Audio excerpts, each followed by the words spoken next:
നരേന്ദ്രമോദിയെ എതിർത്താൽ തിരികെ വീട്ടിൽ എത്തില്ല. ബിജെപിക്ക് വോട്ട് ചെയ്തില്ലെങ്കിൽ വീട്ടിൽ ബുൾഡോസർ എത്തും.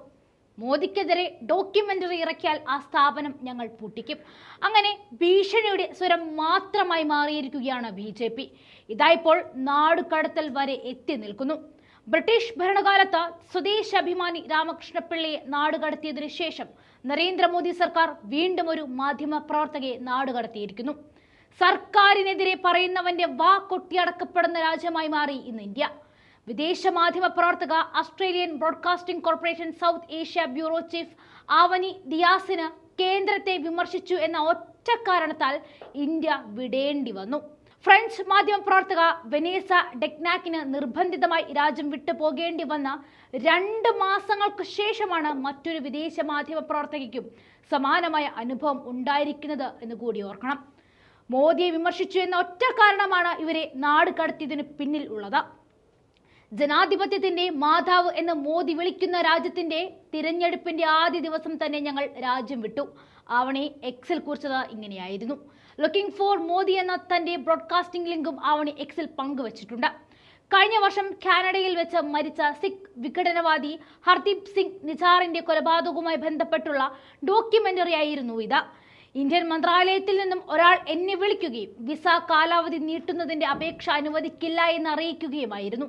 കൂടാതെ മറ്റൊരു കാര്യം കൂടി വിളിച്ചയാൾ ഓർമ്മപ്പെടുത്തി.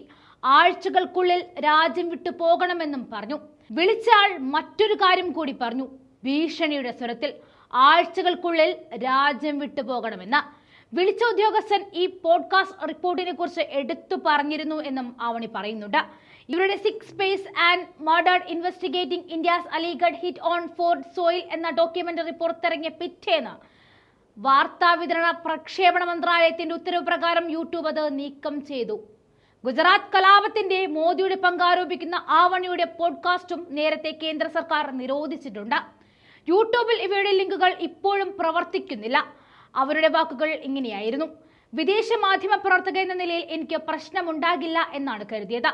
എന്നാൽ എനിക്ക് തെറ്റിപ്പോയി. നരേന്ദ്രമോദിയെക്കുറിച്ചുള്ള വെല്ലുവിളി നിറഞ്ഞ ചോദ്യങ്ങൾ കുഴപ്പങ്ങൾ ഉണ്ടാക്കും. മാധ്യമങ്ങളിൽ നിന്നോ പ്രതിപക്ഷത്തു നിന്നോ ഉണ്ടാകുന്ന വിമർശനങ്ങൾക്ക് അദ്ദേഹം അംഗീകാരം നൽകില്ല എന്നും പ്രത്യേകം എടുത്തു പറഞ്ഞുകൊണ്ടാണ് അവർ സാമൂഹ്യ മാധ്യമത്തിലേക്ക് എത്തിയത്. അൽ ജസീറ റിപ്പോർട്ടർമാർക്ക് ഇന്ത്യയിലേക്ക് വിസ നിഷേധിച്ച സംഭവം നേരത്തെ ഉണ്ടായിരുന്നു. ആദായ നികുതി വകുപ്പിന്റെ നിരന്തര ശല്യം കാരണം BBC ഇന്ത്യയിലെ നേരിട്ടുള്ള പ്രവർത്തനം അവസാനിപ്പിച്ചതും ഈ അടുത്തിടെയാണ്. മോദിക്കെതിരെ പറയുന്നവരുടെ നാടുകടത്തൽ തുടർക്കഥയാകുമ്പോൾ ഓരോ ജനങ്ങളും പേടിക്കുകയാണ്. നാളെ മോദിക്കെതിരെ അക്ഷരമുരിയാടിയാൽ ജീവനില്ലാതെ കിടക്കേണ്ടി വരുമോ എന്നോർത്ത്.